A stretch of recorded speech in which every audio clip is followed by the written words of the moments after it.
बच्चों कैसे हैं आप सब और अपनी तैयारी कैसे कर रहे हैं जरूर बताएं। तो आज इस तैयारी के साथ साथ जो फिजिक्स में कुछ बचा हुआ क्वेश्चन है उन सबको संपन्न कराने वाले हैं। साथ ही साथ आप लोगों की बहुत सारी शुभकामनाएं हैं और आप लोग पेपर शानदार तरीके से दे रहे हैं, ऐसा हम महसूस कर रहे हैं। और आपका का सारा पेपर जितने अच्छे से चल रहा है ना, बस उसको कंटिन्यूटी बनाए रखना है, डिमोटिवेट नहीं होना है। लास्ट पेपर तो है भाई, अंतिम मिले 27 फरवरी तक लगे रहिए, उसके बाद तो आजाद करना ही है, ठीक है। तो हम देखते हैं आज का जो एक क्वेश्चन है कितने इंपॉर्टेंट साबित हो सकते हैं, वो देखने के बाद पता चलेगा। क्योंकि ये क्वेश्चन बार बार पूछे हुए हैं, वही क्वेश्चन इसमें आ रहा है और वही क्वेश्चन ही लेके मैं आ रहा हूँ जो क्वेश्चन बार बार आपसे पूछे हुए हैं। तो बिल्कुल इत्मीनान से रहिए और जो क्वेश्चन कर रहे हैं उसको एक बार प्रैक्टिस खुद से जरूर करिएगा। क्योंकि जब तक खुद से प्रैक्टिस नहीं करोगे ना, तब तक अंदर का जो कॉन्फिडेंस होगा वो लेवल हाई नहीं होगी। क्योंकि जब क्वेश्चन खुद से सॉल्व करने बैठते हैं हम लोग और एक क्वेश्चन कर देते हैं ना, तो देखना भाई कितना खुशी होती है अंदर से, लगता है अरे वाह हमें भी आ रहा है क्या। तो वो चीज आप ट्राई करिएगा। लेकिन जो चीजें न्यू न्यू चीजें हैं, नए कंसेप्ट हैं, उनको बताने का काम है, रिवीजन काम है, वो तो मैं करा ही रहा हूँ। तो कल के बाद जो क्वेश्चन बचे हुए हैं वो क्वेश्चन आज हम लोग करेंगे। बाकी साथ ही साथ देख लो भाई, 16 घंटे की महातैयारी 218 अभी भी जो बच्चे कोचिंग हैं तो भाई ले सकते हैं, डिस्काउंट चल रहा है। बाकी ये नोट्स आप ले चुके हैं और आप खुद हमें बताएंगे कि हिंदी वाले में कितना भाई मिला, इससे बाहर नहीं आया। फिर से इंग्लिश वाला भी आज दे ही रहे हैं, ठीक है जी। तो इसी के साथ जो बचा खुचा है ये भी पक्का आएगा, चिंता करने की बात नहीं है, पक्का इसमें से लड़ेगा। तो आज हम चलते हैं इस क्वेश्चन की श्रृंखला में। आगे कौन कौन क्वेश्चन बचा हुआ है, एक क्वेश्चन है बहुत इंपॉर्टेंट है। एकीकृत परमाणु द्रव्यमान मात्रक एएमयू की समतुल्य ऊर्जा परिकलित कीजिए। यह एमसीक्यू में भी पूछता है और 2-3 नंबर में भी पूछता है ड्राइव करने के लिए। तो कितना होगा मेरे भाई, तो ए हमें बताना है। तो ये बोला है एएमयू, एएमयू। तो एएमयू कैसे समझाते हैं भाई, थोड़ा ध्यान दीजिएगा आप, क्योंकि ध्यान देने की जरूरत ही है इसमें। चलिए, यहाँ दिया हुआ है यम कि परमाणु द्रव्यमान मात्रक एएमयू के समतुल्य ऊर्जा परिकलित कीजिए। मतलब यम दिया हुआ है 1 एमयू। ओह हो, मीटर नहीं रहा भैया, हमें दिया है 1 एमयू। ये हमारा मास है। 1 एमयू क्या होता है जी, एटॉमिक मास यूनिट बोलते हैं इसको। तो कितने के बराबर है भाई, 1.66 10 के पावर माइनस का 27 किलोग्राम। आप भली भांति पढ़े होंगे कि 1.66 10 के पावर माइनस का 27 किलोग्राम होता है। और यहाँ बताना है मुझे एनर्जी। तो एनर्जी क्या होती है, एनर्जी होती है ई बराबर एम सी का स्क्वायर। सी क्या है जी, प्रकाश की चाल है, कल भी बताया था प्रकाश की चाल, आज भी बता दूंगा। तो सी कितना होता है जी, सी दिया हुआ है 3 × 10⁸ मीटर पर सेकेंड होता है ना जी। तो ये हो जाएगा 3 × 10⁸मीटर पर सेकेंड। अब देखना, अब मैं यहां से क्या करूं, A M equals sorry E equals, कुछ नहीं करना है, यम यहां से सी यहां से ला के बैठा देना है, थोड़ा सा कैलकुलेशन है, उतना तो आप कर ही सकते हैं भाई मेरे। तो यम कितना दिया है, 1.66 10 के पावर माइनस का 27 किलोग्राम। और सी स्क्वायर दिया है, तो सी का जो मान है उसका स्क्वायर कर लो, छोटे से डब्बे में भर लो भाई, छोटे से डब्बे में भर लो और इसका कर लो स्क्वायर, लो भाई ए मिल गया। लेकिन थोड़ा सा दिमाग आप अभी भी लगाइएगा कि करना क्या है भाई मेरे, कि यहाँ दिया हुआ है स्क्वायर, स्क्वायर दिया है तो 3 का स्क्वायर करेंगे और 3 का स्क्वायर करेंगे तो हो जाएगा 9, 6 मत लिखना भाई, 3 का स्क्वायर होता है 9 और ये हो जाएगा 10 की पावर 8 दूना हो जाएगा 16। किसी को कोई दिक्कत। अब मैं इसका इससे मल्टीप्लाई करने चल रहा हूँ, 9 × 6 = 54, 9 × 6 = 5 = 59, 9 × 9 = 5 = 14, 0.2 अंक पे है, लगा देंगे 10 के पावर माइनस का 27 प्लस का 16 जुड़ जाएगा। तो -27 + 16, 27 बड़ा है और ये छोटा है, और ये माइनस में दिया है तो बड़के में से छोटे का लोग घटा के साइन माइनस का लगाएंगे। 7 में से 6 जाएगा, कितना बचेगा, एक बचेगा, एक बचेगा। और 2 में से 1 गया तभी बचेगा एक, ये हो जाएगा -11। ये हो जाएगा हमारा एनर्जी। और ये किस में आया है, जूल में आया भाई, जूल में आया है, ठीक है जी। अब मैं इसको बदलूंगा इलेक्ट्रॉन वोल्ट में। एक मिनट थोड़ा सा धैर्य रखो। मैं चाहूं तो लिख सकता हूं E इक्वल टू 1.4 1.4 हरिओ 1.494 10 के पावर। डेसिमल जब आपको बताए थे लेफ्ट साइड में भाग रहा है, ये राइट है, ऐसे खड़े हो जाओ।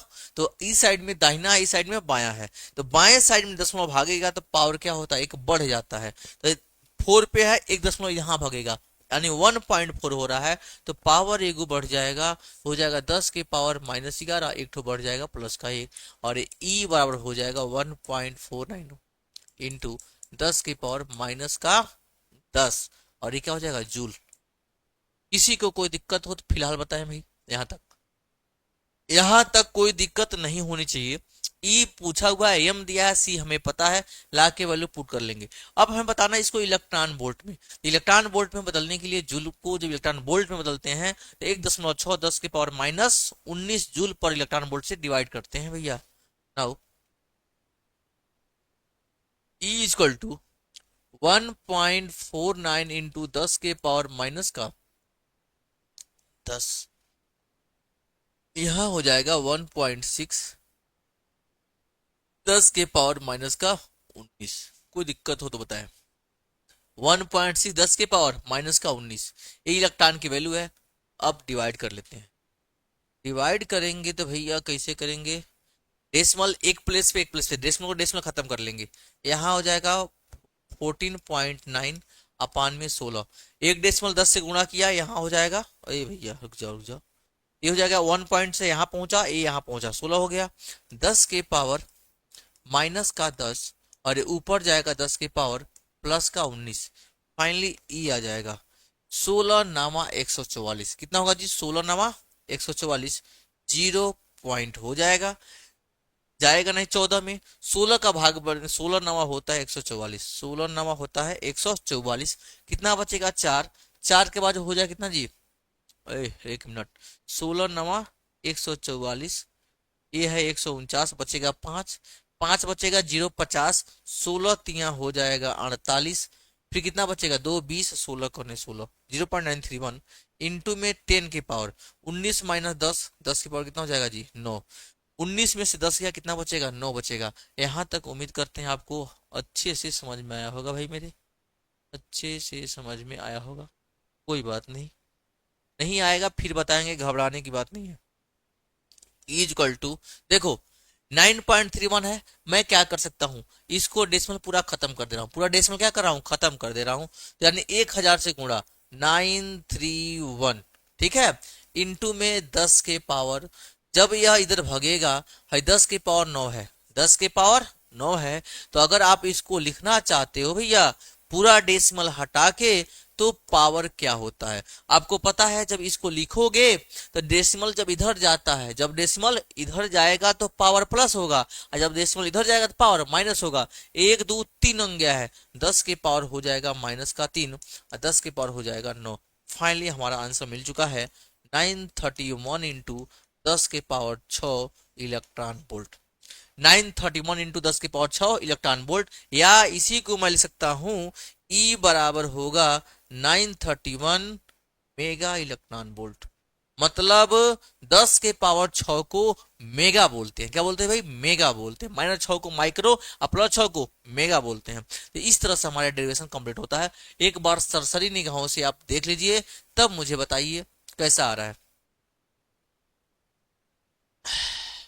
हो गया जी, अगर हो गया तो अच्छी बात, नहीं हुआ होगा तो फिर बताएंगे। देखिए, एक एएमयू दिया हुआ है, एक एएमयू के तुल्य ऊर्जा पूछा हुआ है भाई, मतलब उतना मास से कितना एनर्जी हमें प्रोड्यूस होगी, कितना मिलेगा। तो भाई आइंस्टीन ने 1905 में यही तो बताया था, एनर्जी मास कन्वर्जन रूल। तो एनर्जी मास कन्वर्जन रूल जो बताया गया था, तो एनर्जी को मास में दिया हुआ, मास भैया दिया हुआ 1 एएमयू। तो हमको पता करना पड़ेगा 1 एएमयू में कितना किलोग्राम होता है। तो भैया हम जानते हैं 1.66 10 के पावर -27 किलोग्राम में होता है। भाई हम लिख लिया 1 एमयू 1.66 10 के पावर -27 किलोग्राम होता है। ठीक है जी, अब इसके बाद देख लेना ई बराबर क्या होता है जी, MC स्क्वायर। ई बराबर क्या होता है, mc² होता है, तो c बराबर होता है 3 × 10⁸ मीटर पर सेकेंड, ये प्रकाश की चाल है। तो e बराबर m कितना है, 3 कितना है 1.66 10⁻⁻27 ला के रख लिया। c दिया हुआ 3 × 10⁸, यहाँ रख लिया, स्क्वायर बोला है स्क्वायर कर लिया। अब मैं कुछ नहीं किया हूँ, जैसे है वैसे रख दिया हूँ। 3 का स्क्वायर किया 9 आ गया, और 8 दूना क्या हो जाएगा 16। इस 9 का यहाँ गुणा किया हूँ 14.94, माइनस का 27 प्लस का 16 माइनस का 11 जूल, जूल में आ गया है।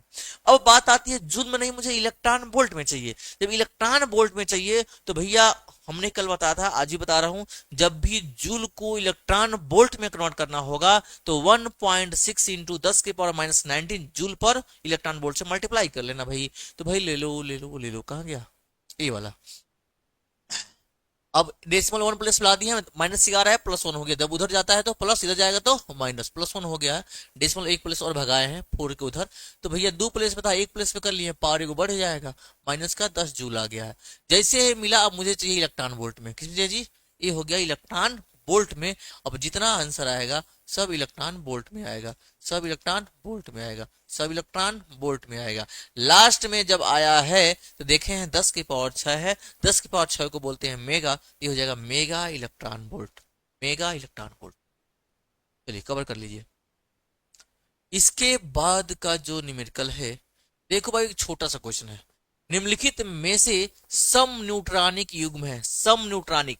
तो बात आती है भाई कि सम न्यूट्रॉनिक होता क्या है, तो पूरा का पूरा मैं अभी समझा दे रहा हूं।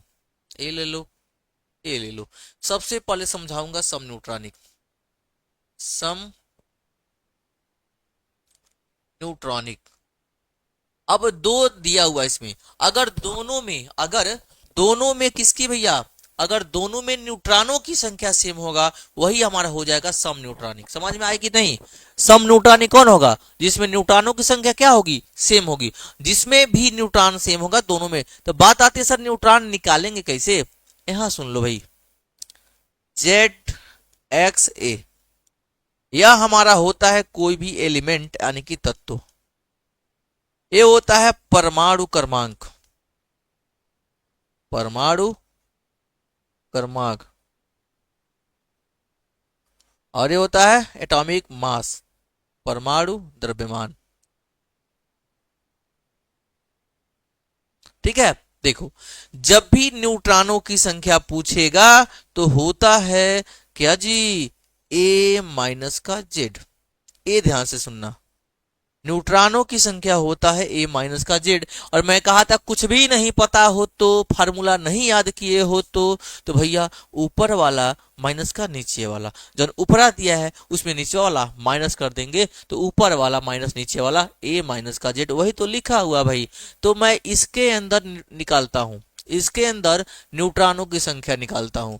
पहले में देखो 14 - 6, 14 - 6 बराबर 16 - 8। देखते हैं बराबर आता है, 14 में से 6 जाएगा बचेगा 8, 16 में से जाएगा 8। ये तो सम न्यूट्रॉनिक पहले ही आपसे मिल गया भैया। यहां देखते हैं उसमें 14 - 6, दूसरा में 14 - 6 बराबर 14 माइनस का 7, 14 में से 6 जाएगा 8 और 7 जाएगा बचे 7, नॉट इक्वल टू है, यह सम न्यूट्रॉनिक नहीं होगा। ये 14 में से 6 जाएगा 8 और 17 में से 8 जाएगा 9, तो ये भी नहीं होगा। 14 में 6 जाएगा 8, 13 में 7 जाएगा 6, तो नहीं है। तो हमें देखना है किसमें न्यूट्रॉनों की संख्या क्या है, सेम है। जिसमें न्यूट्रॉनों की संख्या सेम होगी उसी को बोलते हैं सम, का मतलब होता है समान, न्यूट्रॉनिक मतलब न्यूट्रॉन, मतलब दो ऐसे तत्व जिनमें न्यूट्रॉनों की संख्या क्या हो, सेम हो, उसको बोलते हैं सम न्यूट्रॉनिक। बुझाया, बुझाया भैया, ये होता है सम न्यूट्रॉनिक। समझ में आ गई। तो सम न्यूट्रॉनिक में क्या बोला हूं कि दो ऐसे तत्व जिसमें न्यूट्रॉनों की संख्या सेम हो तो सम न्यूट्रॉनिक कहलाते हैं। हमने देखा भाई पहले ही वाला में 14 में से 6 जाएगा 8, 16 में से 8 जाएगा 8, दोनों में न्यूट्रॉनों की संख्या क्या है 8 दिया हुआ है। तो ऑप्शन नंबर ए हमारा क्या हो जाएगा, सही है। ए फॉर एप्पल, सही हो गया, हो गया। चलिए अगला क्वेश्चन। भैया खोज खोज के क्वेश्चन आपको कराया जा रहा है, बस चिंता करने की बात नहीं है। ये भी करा दिया गया है। ये देखो बहुत मोस्ट इंपॉर्टेंट क्वेश्चन लिख लीजिएगा इसको। मोस्ट इंपॉर्टेंट न्यूमेरिकल है, मोस्ट इंपॉर्टेंट न्यूमेरिकल है। बादल घेरा है, हो सकता है बरस जाए 27 तारीख को, 27 को बरसने वाला है भाई। तो जितना बादल मैं लगा रहा हूँ सारे बादल को आप क्या करिएगा, इकट्ठा करके रखिएगा। हो सके उस दिन बारिश हो जाए। अगर बारिश हो गई तो भाई बादल बोर्ड में नहीं आपके दिमाग में होना चाहिए, तभी वहां बारिश होगा, ठीक है। तो ध्यान से सुन लीजिए। दिया हुआ है प्रोटॉन तथा अल्फा कण की डी ब्रॉगली तरंग समान हो, दोनों की डी ब्रॉगली वेवलेंथ यानी तरंग क्या दिया है, समान दिया हुआ है, तो उनकी चालों में अनुपात क्या होगा। क्वेश्चन दिया है यम अल्फा बराबर 4, मतलब मास ऑफ अल्फा 4 गुना है मास ऑफ किसके, प्रोटॉन के, ठीक है भाई। तो भैया भैया भैया डी ब्रोगली तरंगदैर्घ्य, सबसे पहले तो यह बता दो फार्मूला क्या होता है। दे ब्रोगली दे ब्रोगली तरंगदैर्घ्य, तरंग दैर्घ्य क्या होता है जी, lambda is equal to H upon का एम बी। पढ़े हो कि नहीं पढ़े हो। Lambda is equal to H upon का पी मोमेंटम संवेग भी होता है, संवेग होता है एम बी, तो एम बी भी होता है, ठीक है। तो घबराने का नहीं। तो lambda is equal to H upon M B, ये फार्मूला मुझे पता है। क्वेश्चन बोला है प्रोटॉन तथा अल्फा कण की द्रव्यमान तरंग। तो अगर प्रोटॉन के लिए बात करें, अगर मैं बात करूं किसके लिए जी, प्रोटॉन के लिए, तो लेमडा किसका, प्रोटॉन का, लेमडा किसका, प्रोटॉन का, एच अपान, तो मास किसका, प्रोटॉन का, वेलोसिटी किसका, प्रोटॉन का। किसी को कोई दिक्कत हो तो बताए। यह इक्वेशन नंबर हो जाएगा फर्स्ट। किसी को कोई दिक्कत, ये हो गया पहला वाला क्वेश्चन। फिर बोला है अल्फा कण की डी ब्रोगली तरंग, अल्फा पार्टिकल के लिए, अल्फा अल्फा कण के लिए, जब अल्फा कण के लिए निकालेंगे तो lambda alpha equal to H upon हो जाएगा mass of alpha into velocity of alpha. Equation में हो जाएगा हमारा सेकेंड। दोनों को मैं लिख दिया हूं फार्मूले के अकॉर्डिंग। अब बोल रहा है उनकी चालों का अनुपात भी पी और भी अल्फा, ये हमसे पूछ रहा है कि अनुपात क्या होगा। तो मैं क्या करूंगा भैया, क्या करूंगा, बोला है लेमडा पी लेमडा अल्फा दोनों बराबर है, तरंग दर क्या दिया है, समान है।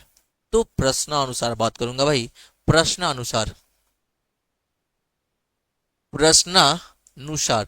प्रश्न बोल रहा है कि लेमडा पी, क्या बोला है भाई, कि लेमडा पी बराबर लेमडा अल्फा, ये दोनों ही आपस में बराबर हैं, दोनों का देहली आवृत्ति क्या है, तरंग दर क्या है, बराबर है। तो लेमडा पी बराबर लेमडा अल्फा रख लेते हैं। ये हो जाएगा एच अपान का m p velocity v p equal to H upon का एम अल्फा, और ये क्या हो जाएगा, भी अल्फा।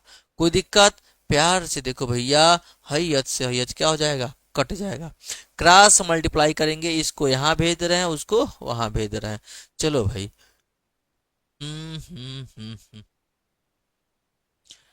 हो तो उनकी चालों का अनुपात क्या होगा। देखो इसको यहां भेज लो, यहां जाएगा एम अल्फा इंटू भी अल्फा बराबर, ये उधर जाएगा इसके सीट पर, एम प्रोटॉन भी प्रोटॉन क्या होगा।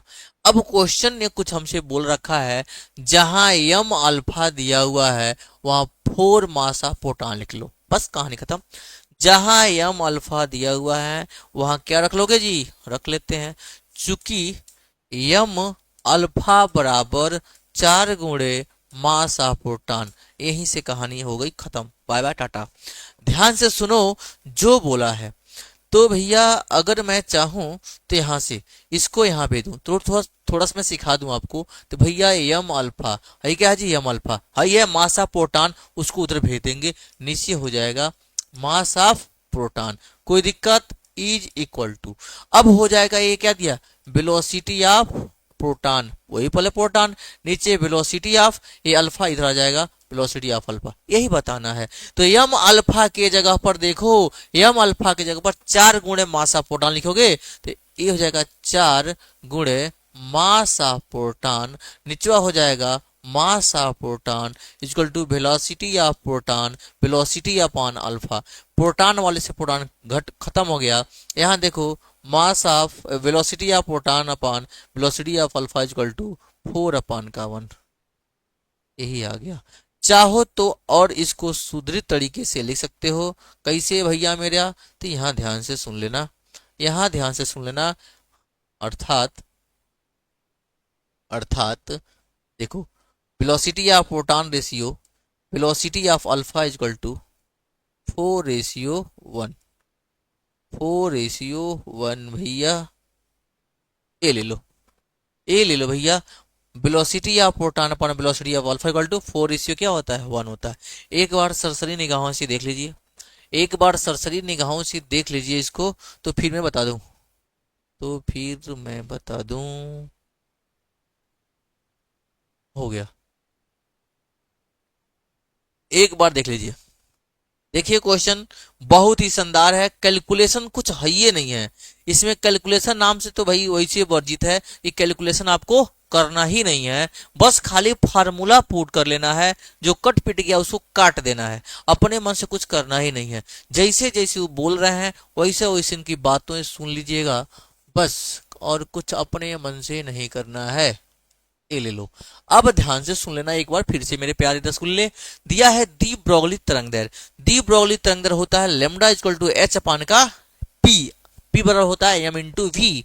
पी यानी होता है मोमेंटम संवेग, संवेग होता है द्रव्यमान गुण वेग। याद कर दे, द्रव्यमान गुण वेग कहते हैं संवेग, याद कर लीजिएगा भैया।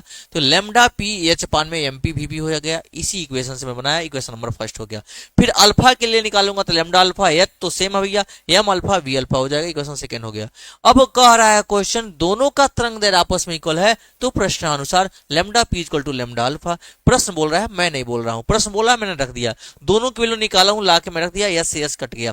क्रॉस मल्टीप्लाई करूंगा, एम अल्फा वी अल्फा यहां जाएगा, एम प्रोटॉन वी प्रोटॉन उधर चला जाएगा। जैसे ही गया भैया तो यहां से कुछ कटने पिटने वाला तो दिख नहीं रहा है, लेकिन क्वेश्चन हमसे बोल रहा है कि एम अल्फा के जगह पर 4 गुणे एम पी रख सकते हैं। तो हाँ भैया रख लेते हैं। अब क्या किया हूं, एम पी को इधर वी अल्फा को इधर भेज दिया हूं, V P upon V alpha, M alpha है इधर आएगा, एम पी आ जाएगा। अब देखना है यहां से एम अल्फा की जगह 4 गुणे एम पी रख दिया गया है, तो यहाँ से एमपी घटेगा, 4 बचेगा, यानी वीपी अपान वी अल्फा 4:1 बचेगा। वही वीपी अपान वी अल्फा वही बोल सकते हैं 4:1 क्या आ जाएगा, 1 आ जाएगा। यहाँ तक कोई दिक्कत? यहाँ तक कोई दिक्कत हो तो बताएं। इसके आगे देखते हैं, चलिए इसका स्क्रीनशॉट ले लीजिए।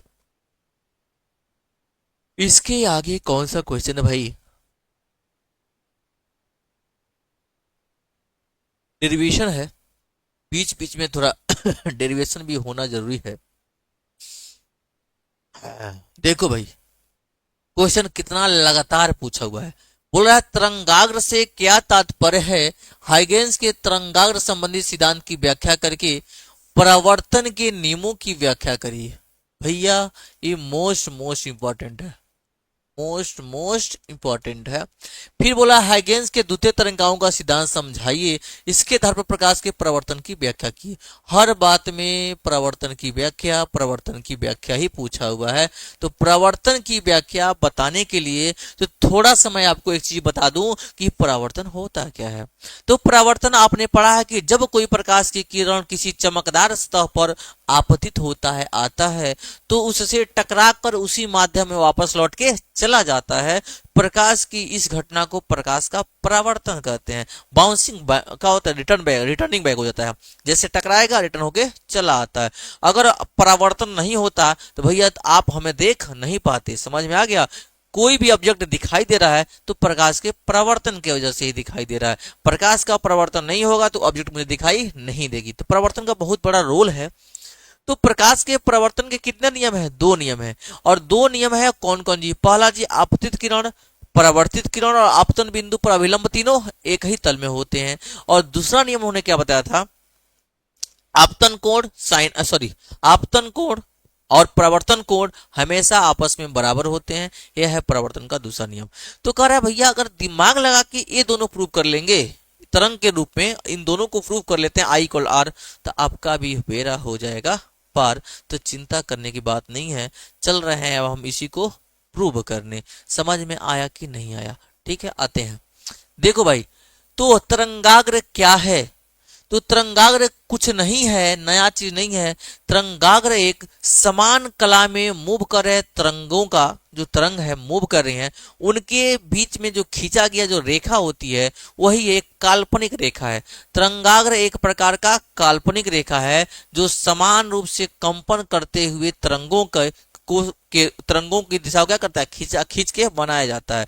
तो वह जो तरंग है, जो तरंगाग्र है, कई प्रकार का होता है। जैसे मैं आपको पढ़ा दिया हूं, जो तरंगाग्र है, अगर कहीं कोई बिंदु स्रोत है, क्या जी बिंदु स्रोत है, तो उसके वजह से जो तरंगाग्र होता है सर्कल आकार का होता है। अगर कहीं रॉड वाला था, आपको बताए थे मरकरी, तो सिलेंडर वाला हो जाता है। ठीक है भैया, और कहीं दूर है तो पैरेलल समतल दिखाई देता है। ये सारी कहानी हो चुकी है। तो भैया मैं इसका डेरिवेशन करा दे रहा हूं।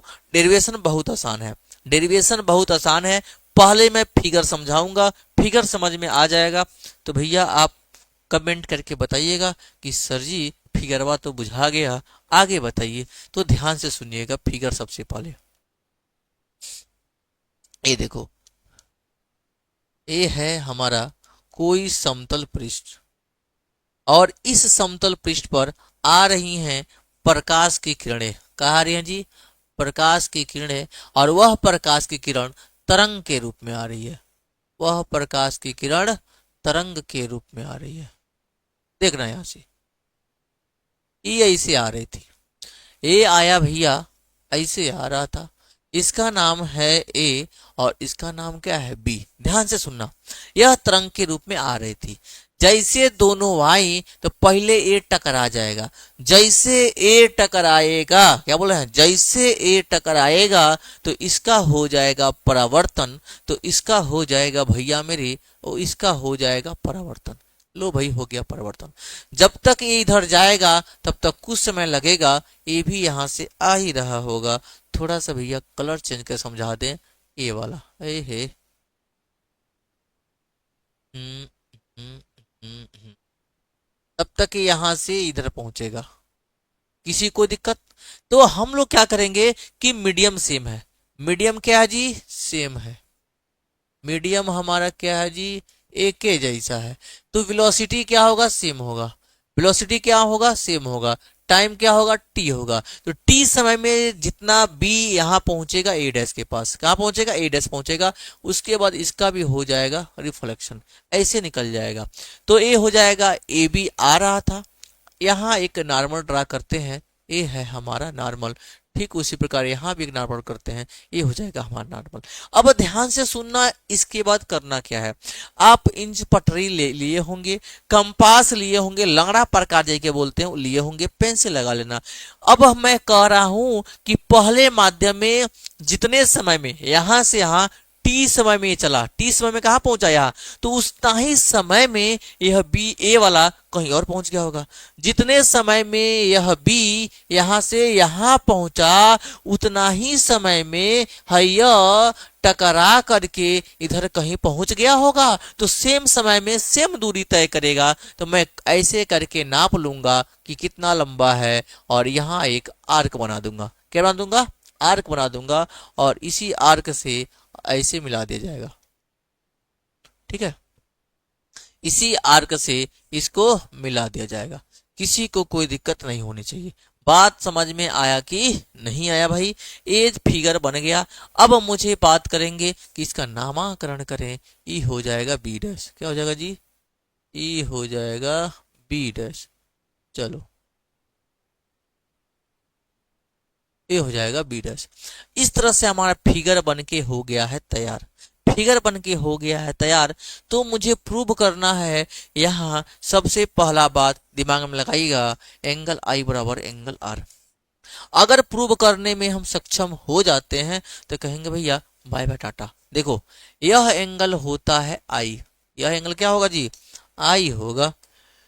जब यह एंगल आई होगा तो भैया कहने की कुछ बतिए नहीं है। तो ध्यान से सुन लेना,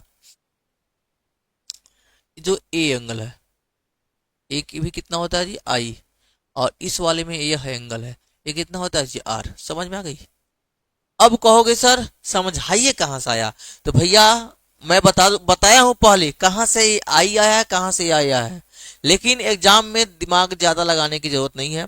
इस समय आप किसी का चाम का खाल मत खींचिएगा, सीधे सीधे हो गया काम खत्म, निकल जाइएगा। क्योंकि एग्जामिनर पूछने नहीं आएगा और आपको इसमें नंबर से मतलब है, इसलिए मैं समझा दे रहा हूं। तो इधर वाला जो ट्रायंगल है, ये बड़का वाला ट्रायंगल है, इसका ए आर हो गया। और ये छोटका वाला ट्रायंगल ए दिया है, इसका क्या दिया है, ए दिया है आई।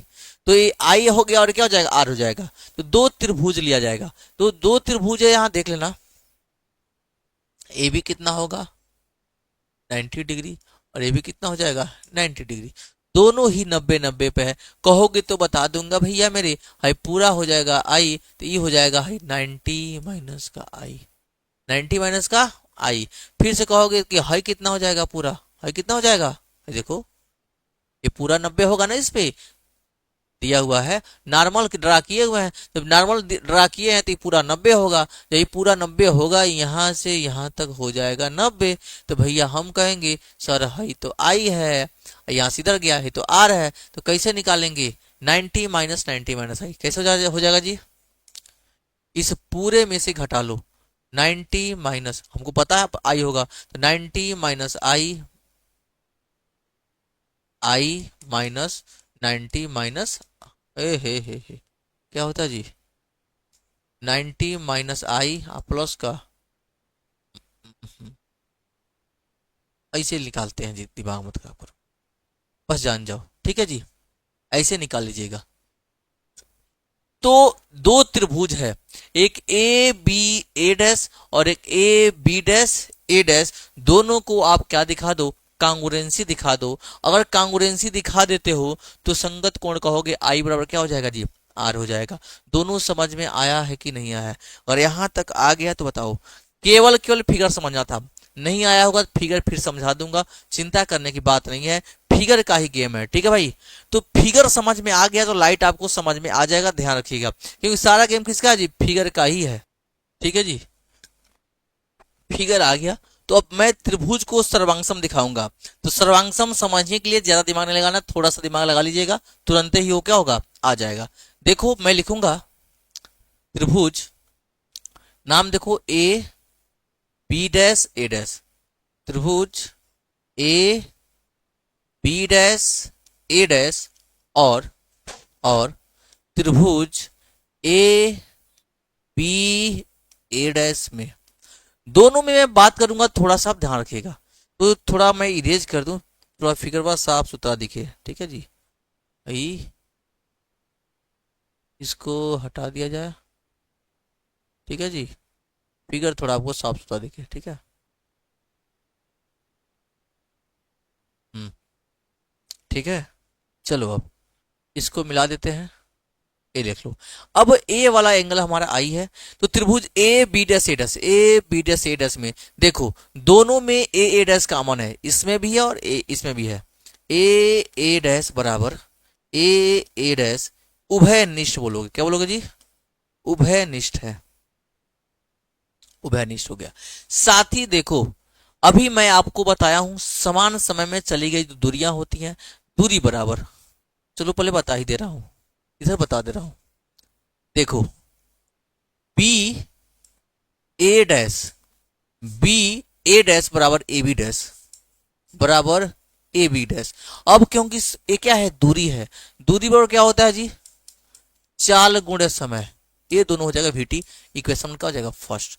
देखो यहां से यहां दूरी कितना है, वीटी, सेम वही तो मैं चाप काटा हूं या चाप काटा हूं, तो उसी दूरी को, जैसे मान लो इतना बड़ा लंबा है, तो मैं चाप बनाया ऐसे काट लिया, तो भाई दोनों दूरी समान तो होगी, कितना होगी ऐसा जान लो भाई मेरे। तो बी ए डैश बराबर A B dash V T, समय बराबर क्या होता है जी, समय बराबर यानी कि चाल बराबर, अरे भैया चाल बराबर होता है दूरी बटा में समय, यानी कि ठीक इसी प्रकार दूरी कितना हो जाएगा, तो चाल गुणे समय, चाल गुणे समय, चाल कितना दिया जी वहां, वेलोसिटी वी, टाइम क्या है टी, वही लिख दिया गया वी टी, दोनों ही आपस में समान है। तो मैं कहूंगा क्या जी, यहां से यहां ए बी डैश, यहां से यहां ए बी डैश बराबर, यहां से यहां क्या दिया है ए डैश बी दोनों क्या है, इक्वल होंगे। किसके बराबर है, VT है, समान होंगे। ये भी दोनों समान, किसे, संरचना से, संरचना से। ठीक है। और देखो एंगल बी बराबर angle B dash, angle B बराबर एंगल बी डैश कितना है जी, समकोण होगा। कितना होगा जी, समकोण होगा। जैसे ये सारी चीजें बता लोगे तो वैसे आप आ जाएगा यहाँ। इसके बाद आपको आना है कहाँ जी, यहाँ। जैसे यहाँ पहुंचोगे कहोगे चूंकि त्रिभुज ए डैश क्या है, कांग्रुएंसी हो जाएगा ट्रायंगल ए डैश के। किससे होगा जी, किससे होगा, आप बताना चाहो तो बताओ। A90 के सामने क्या होता है, हाइपोटेनस होता है, यानी कण होता है। तो आप साइड देखो, ए साइड है, यहां से यहां साइड एक है, एक साइड सॉरी एक साइड ए है, एक साइड ए है, और ये बीच का एंगल है। तो भैया 90 वाला RHS कांग्रुएंसी बोलते हैं। क्या बोलते हैं जी, RHS कांग्रुएंसी बोलते हैं। जहां भी 90 आ जाए, 90 के सामने वाला कण आ जाए, एक कोई भुजा आ जाए, उसको बोलते हैं RHS कांग्रुएंसी। राइट एंगल, हाइपोटेनस, और ये क्या होता है, साइड होता है। समझ में आ गई। अब ध्यान से सुनना, जैसे ये बात आपको समझ में आ गई वैसे कहोगे हेंस, यानी अतः एंगल इस वाले में का क्या है, एंगल आई, और बड़के वाले में इसमें क्या है, एंगल आर, बराबर होगा बाई CPCT, बाई CPCT। समझ में आ गया। अब जैसे ही ये पहुंचा बाई CPCT कहोगे यही यही प्रकाश के प्रवर्तन का क्या है जी, एंगल आई बराबर एंगल आर। यही प्रकाश के प्रवर्तन का, यही प्रकाश के प्रवर्तन का द्वितीय नियम है। कौन नियम है जी, द्वितीय नियम है। तो ये हो गया द्वितीय नियम। तो प्रथम नियम क्या है, और प्रथम नियम क्या है जी, आपतित तरंगाग्र परावर्तित, आपतित तरंगाग्र परावर्तित तरंगाग्र, तरंगाग्र, आपतित तरंगाग्र प्रवर्तित तरंगाग्र और आपतन बिंदु पर अभिलंब, आपतन बिंदु पर अभिलंब तीनों एक ही तल में है, तीनों एक ही तल में हैं। ये तीनों क्या होंगे, एक ही तल में हैं। यही यही प्रकाश के परावर्तन, यही प्रकाश के परावर्तन का प्रथम नियम है। यही प्रकाश के परावर्तन का प्रथम नियम है। तो ये हाइगेंस साहब ने प्रूव किया था भाई, हाइगेंस साहब ने। तो भैया अभी तो पढ़ने में बड़ा मजा आ रहा है, इतना आसानी से तो प्रूव किया नहीं गया होगा। बहुत सारी चीजें हाइपोथेसिस कल्पनाएं आई होंगी, उनको चीरते फाड़ते हुए लास्ट में प्रूव किया गया होगा। ठीक है, ध्यान से सुन लीजिए। ए भी एक तरंगाग्र आ रहा है, जैसे यहाँ ये टकराया, ये टकरा के इधर चला गया, तब तक ये यहाँ तक पहुंचेगा। ठीक है जी। तो हम कह रहे हैं जितने समय में बी ए डैश में पहुंचेगा उतना ही समय में ए कहाँ पहुंचागा, बी डैश पे। मिला कैसे, ये नाप लेंगे दूरी और ये वाली दूरी लेके चाप खींच लेंगे और इसको मैं क्या कर दूंगा, इसे मिला दूंगा। अब मैं बोल रहा हूं कि दो गो त्रिभुज निकला है, दोनों त्रिभुज में मैं दिखाना क्या मुझे भाई, एंगल आई इक्वल्स आर। यही तो प्रकाश के परावर्तन का नियम है। तो अगर आई और आर दिखा देते हैं तो प्रूव हो जाएगा। मैं कहा एक त्रिभुज है ए dash B dash A dash और दूसरा है ए बी ए डैश, दोनों को लिया। मैं देखा कि इसमें जो दिया हुआ है ए ए डैश दोनों में कॉमन है, एक एंगल 90 दिया हुआ है, और ए बी डैश और बी ए डैश दोनों आपस में इक्वल है बाई संरचना VT से। तो भैया जैसे ही निकल गया RH कांग्रुएंसी हो जाएगा। जैसे ही कांग्रुएंसी निकल जाएगा तो क्या हो जाएगा, ए बी ए डैश और ए बी डैश क्या होगा, कांग्रुएंसी हो जाएगी। जैसे कांग्रुएंसी हुआ एंगल आई इक्वल टू क्या हो जाएगा, एंगल आर आ जाएगा। हमने बोला कि यही प्रकाश के प्रवर्तन का द्वितीय नियम है। फिर से आपतित तरंगाग्र, प्रवर्तित तरंगाग्र और आपतन बिंदु पर अभिलंब तीनों एक ही तल में होते हैं। यह प्रकाश के परावर्तन का प्रथम नियम है भैया, ये आपतित तरंगाग्र परावर्तित अपवर्तन लिख दिया ना, देखना पड़ता है भैया, कहाँ गया, आपतित तरंगाग्र परावर्तित, सही लिखा गया है, आपतित तरंगाग्र परावर्तित तरंगाग्र और आपतन बिंदु पर जो नॉर्मल है अभिलंब, सब के सब एक ही तल में है। यह प्रकाश के प्रवर्तन का प्रथम नियम है। ठीक है जी, इसमें दो है, अपवर्तन और परावर्तन दोनों ही आता है, अपवर्तन और परावर्तन दोनों ही आता है, तो दोनों ही मैं बताऊंगा, चिंता करने की बात नहीं है। इसके बाद अपवर्तन को मैं प्रूव करा दे रहा हूं, पहले इसको करिए। यहां तक हो गया, तो अब देखिए इसके बाद ही दिया हुआ है। अब देखो, ये भी बहुत बार पूछता है, एक परावर्तन और एक अपवर्तन। हाइगेंस के द्वितीयक तरंगिकाओं के सिद्धांत के आधार पर प्रकाश के अपवर्तन की व्याख्या कीजिए तथा स्नेल के नियम का निगमन कीजिए। स्नेल का नियम क्या होता है बाबू? स्नेल का नियम sine I upon sine are equal to होता है 1n2 या n2 अपान n1। यही तो पढ़ा गया हम लोग, कई जगह म्यू पढ़ा गया है। तो भाई इसी को मैं प्रूव करा रहा हूं, इसी को मैं प्रूव कराने चल रहा हूं, तो थोड़ा धैर्य रखिएगा, क्योंकि फिगर ही सारा गेम है। फिगर का फिगर बनाना आ गया, समझ के जो फिगर बना लिया, प्रूव करने में कोई दिक्कत नहीं है। ठीक है, वो मस्त से प्रूव करेगा। चलो ध्यान से सुनना। इसके पहले वाले में क्या था जी? इसके पहले वाले में लाइट एक ही मीडियम में जा रही थी, यहां क्या होगा, दो मीडियम है, दो मीडियम है, तो भैया लाइट ऐसे आएगी, ऐसे आएगी, कोई दिक्कत? फिर यह तरंगाग्र आ रही है, ऐसे तरंगाग्र है, कोई दिक्कत? इसका नाम है ए, इसका नाम है बी, इधर वेलोसिटी है v1, इधर वेलोसिटी हो जाएगा हमारा v2, यहां होगा हमारा नॉर्मल। जाओ, यहां होगा हमारा नॉर्मल, यहां होगा हमारा नॉर्मल, ये हो जाएगा नॉर्मल, कोई दिक्कत? जैसे ही यहां आएगी तो उधर तो भाई सेम वेलोसिटी है, कोई दिक्कत तो है नहीं। तो ध्यान से सुनो, जैसे ही मीडियम फर्स्ट से मीडियम सेकंड में आ रही है, यह हमारा है विरल, यह क्या है जी? विरल। और ये क्या है जी? सघन। तो आप हमें बताओ कि विरल में चलना आसान होता है कि सघन में? तो सघन में धीमा होता है, मतलब जो वेलोसिटी v2 बोला है वो कम होगा किससे? v1 से। मतलब ऊपर तेजी से दौड़ेगा, नीचे बाद धीमे धीमे दौड़ेगा, v2 is less than v1। सारा कंडीशन में पता चल रहा हूं। जैसे यहां जाएगा सघन में तो बेंड हो जाएगा, क्या हो जाएगा जी? बेंड हो जाएगा। और ये भी जाएगा तो क्या हो जाएगा? बेंड हो जाएगा। कोई दिक्कत हो तो बताइए। मैं क्या करता हूं कि टी टाइम में ये चला कितना जी? v1 इंटू में टी, दूरी बराबर होता है चाल गुणे समय, चाल v1 है, टाइम क्या? v1t है ही चला, तो ये भी चलेगा v2t चलेगा। तो भैया ओ वाला मैं क्या करूंगा, आर्क बना के इसको ऐसे मिला दूंगा, ये है v2t, ये क्या जी? v2 इंटू में क्या है? टी दिया हुआ है। तो बात आती है एंगल, तो भैया जहां हाई एंगल आई है और ए भी एंगल कितना होगा? बोल दो कितना होगा? आई। अब बात आती है कि ई वाला एंगल कितना होगा, तो आर। कितना होता है जी? आर। ए आर है तो भी कितना होगा? आर होगा। कहोगे तो निकाल के दिखा भी दूंगा, निकाल के दिखा भी दूंगा भैया। हाई कितना होगा? 90। ए है 90, तो हाई कितना होगा? हाई आई है, आई कितना हो जाएगा? आर। कोई दिक्कत?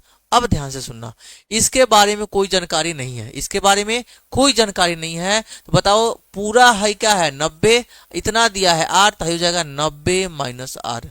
ठीक है, तो एक त्रिभुज दिया हुआ है, नाम रख दें ए बी, हाई ए डैश, हाई क्या है? B dash. तो त्रिभुज मैं बगल में दिखा दे रहा हूं, त्रिभुज ए डैश बी डैश में, तो क्या होगा? हाई 90 है, तो 90 प्लस ये क्या हो जाएगा? 90 माइनस आर प्लस ये क्या हो जाएगा? एक्स बराबर हो जाएगा 0, सॉरी 180। कितना होता है? त्रिभुज के तीनों कोणों का सम 180 होता है। तो 90 90 माइनस में आर प्लस में एक्स इक्वल टू 180। 90 90 180 माइनस का 180, जब जाएगा तो माइनस में आर प्लस एक्स हो जाएगा 0, एक्स हो जाएगा माइनस आर जाएगा प्लस आर, तो वही एक्स की वैल्यू क्या आ जाती है? आर आ जाती है। तो आपको करके दिखा दूंगा, घबराने की बात नहीं है। अगर आपको जरूरत है तो इसका स्क्रीनशॉट ले लीजिए, क्योंकि मैं इसको रखूंगा नहीं, इरेज करूंगा। ठीक है, ए 90, 90 माइनस आर, ए एक्स, क्या था एक्स, तीनों मिला के 180 सॉल्व करेंगे, एक्स आ जाएगा आर के बराबर। चलिए चलिए यहाँ ध्यान से सुनिए, फिगर तो थोड़ा खजर मजा बन गया है, सोच रहे हैं नीचे वाला थोड़ा सुंदर बना दें आपके लिए। चलिए, ए हो गया हमारा फिगर, और यहाँ ए हो गया नॉर्मल, ए ऐसे आएगा इधर, और ए ऐसे आ गया इधर। यहाँ से क्या करेंगे, ड्रा कर लेंगे ऐसे। अब ध्यान सुनना, ए हमारा हमारा हमारा हमारा कहाँ गया भाई, V2T है, ये क्या होगा V2 के साथ T हो जाएगा। हाँ, ए कितना है जी, R है, ए कितना है, I है। ठीक है, कोई दिक्कत, यहाँ तक कोई दिक्कत नहीं होनी चाहिए। I R, अब मैं यहाँ कुछ बताने वाला हूँ। बताने वाला क्या हूँ भैया, ध्यान से सुन लीजिएगा। ध्यान से सुनना है कि साइन आई निकालना है और साइन आर निकालना है, दोनों निकालिएगा, देखिएगा कितना आ रहा है तब बताइएगा। ठीक है, अब मैं नाम रखूंगा इसका क्या जी है, बी डैश है। त्रिभुज, थोड़ा एक तो यही हट जाएगा, त्रिभुज ए बी ए डैश में, त्रिभुज ए बी ए डैश में, त्रिभुज ए बी ए डैश में जाएंगे, साइन थीटा क्या होता है जी, साइन थीटा, साइन थीटा क्या होता है जी, लंब बटा में कर्ण। देखना, साइन यहाँ क्या दिया जी आई, ये क्या होता है जी, लंब बटे में होता है कर्ण, लाल बटे का क्या बटा ना, लंब बटे में कर्ण।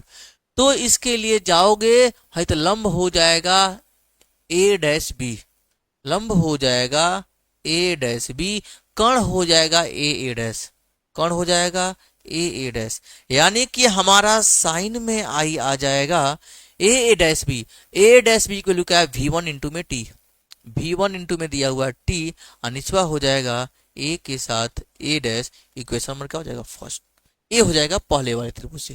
फिर मैं कहूंगा निचले वाले त्रिभुज, त्रिभुज ए डैश बी डैश में, त्रिभुज ए डैश बी डैश में। जब मैं यहां आऊंगा तो क्या होगा बाबू, ए डैश बी में साइन का आर, मैं निकालूंगा साइन आर, भाई वही क्या होता है, लंब बटा में कर्ण, लंब बटा में कर्ण। इसके लिए आऊंगा तो लंब हमारा क्या हो जाएगा जी, ए बी डैश, क्या हो जाएगा जी, ए बी डैश, और कर्ण क्या हो जाएगा जी, ए डैश, कर्ण हो जाएगा ए डैश, ए बी डैश कितना दिया जी, V2T, कितना दिया जी, V2T, V2T अपन का ए डैश, इक्वेशन नंबर क्या हो जाएगा सेकंड। समझ में आया कि नहीं, साइन आई निकाल लिया और साइन आर निकाल लिया, और स्नेल्स लॉ हमको पता है साइन आई अपन साइन आर होता है, तो एक को दो से भाग करेंगे, क्या करेंगे जी, समीकरण एक भागे समीकरण दो, जैसे ही दोनों को हम लोग भाग करेंगे तो क्या हो जाएगा, देखना यहां से, sine I upon sine are equal to, i कितना है V1T, V1T upon A dash, V1T upon A dash, divide करना है तो लो भाई डिवाइड कर लिया, ए क्या दिया जी V2T अपान ए डैश, कोई दिक्कत, तरीका सिखाया गया है आपको, V1T अपान ए डैश, भागे के जगह पर गुणा होता है पलटी मार जाता है, ए डैश ऊपर हो जाएगा, V2T हो जाएगा नीचे, जो कटने वाला है काट लो, टी से क्या कट गया टी, कोई दिक्कत, कोई दिक्कत, सब नहीं काटो भाई, सब नहीं काटो, सब नहीं काटो, ये हो जाएगा sine I upon sine are equal to, यहां बच जाएगा हमारा V1 और यहां हो जाएगा हमारा V2, हुआ कि नहीं, हुआ कि नहीं, ये हो जाएगा equation number third. N equal to c upon भी होता है, ये तो डायरेक्ट मैं यहां से लिखवा देता हूं, या तो है थोड़ा सा ठीक बता देता हूं मैं, एन इजक्वल टू क्या पढ़े हो, सी अपान का भी, कोई दिक्कत, तो देखो N1 हो जाएगा, यहाँ V1 हो जाएगा, तो V1 बताना है तो V1 इजक्वल टू हो जाएगा C अपान का N1, और V2 हो जाएगा C अपान का N2, ध्यान सुनना, A N is equal to C upon V, N1 हो जाएगा C अपान V1, V1 को यहाँ N1 को यहाँ, V1 is equal to C upon N1, V2 is equal to C upon N2, ला के रख लेते हैं, sine I upon sine are equal to, यहाँ क्या था यहाँ क्या था जी, V1, ऊपरा दिया है V1, तो हो जाएगा C अपान का N1, C अपान का N1, ये हो जाएगा C अपान का N2, तो हो जाएगा sine I upon sine are equal to c upon का N1, भाग के जगह पे गुणा N2 जाएगा ऊपर, C आ जाएगा नीचे, C से C खत्म, ये हो जाएगा sine I upon sine are equal to N2 upon का N1, इसी को बोलते हैं 1N2, इसी को बोलते हैं 1N2। यही है हमारा स्नेल का नियम, sine I upon sine R, N2 upon 1N2, या इसी को बोलते हैं नियतांक। क्या बोलते हैं जी, नियतांक, नियत होता है या कांस्टेंट बोलते हैं। समझ में आ गया? तो एक बार शुरू से देख लो, एक बार शुरू से देख लो मेरे लल्ला, क्वेश्चन क्या पूछा है। पहले क्वेश्चन देखो भाई, पूछा क्या हुआ है। क्वेश्चन क्या पूछा है कि भाई द्वितीय तरंगाओं के सिद्धांत के द्वारा हमको प्रूव करना है अपवर्तन का नियम। क्या प्रूव करना है जी, अपवर्तन का नियम। तो मैं क्या किया हूं, सबसे पहले यह फोटो बना दिया हूं। फोटो बनाने के बाद एक त्रिभुज ऊपर एक त्रिभुज नीचे दिया हुआ है, यहाँ आई है और यहाँ क्या है, आर है। स्नेल का नियम प्रूव करना है। स्नेल का नियम क्या कहता है जी, आई और आर। तो मैं सबसे पहले आई निकाला, तो इस ऊपरे वाले त्रिभुज में निकाला साइन आई। साइन आई होता है लंब बट्टे में कर्ण। लंब क्या दिया है जी, ए डैश बी डैश, कर्ण होगा ए डैश, और ए डैश भी है V1T, ला के मैं रखता इक्वेशन नंबर फर्स्ट। फिर मैं नीचे वाले त्रिभुज ए डैश बी डैश में निकालूंगा, तो साइन आई लंब बट्टे में कर्ण, लंब क्या हो जाएगा ए बी डैश, कर्ण हो जाएगा ए डैश। ठीक है जी। अब दोनों में क्या करूंगा, अब मैं यहाँ क्या करूंगा, ला के रख दिया V2T अपान में ए डैश।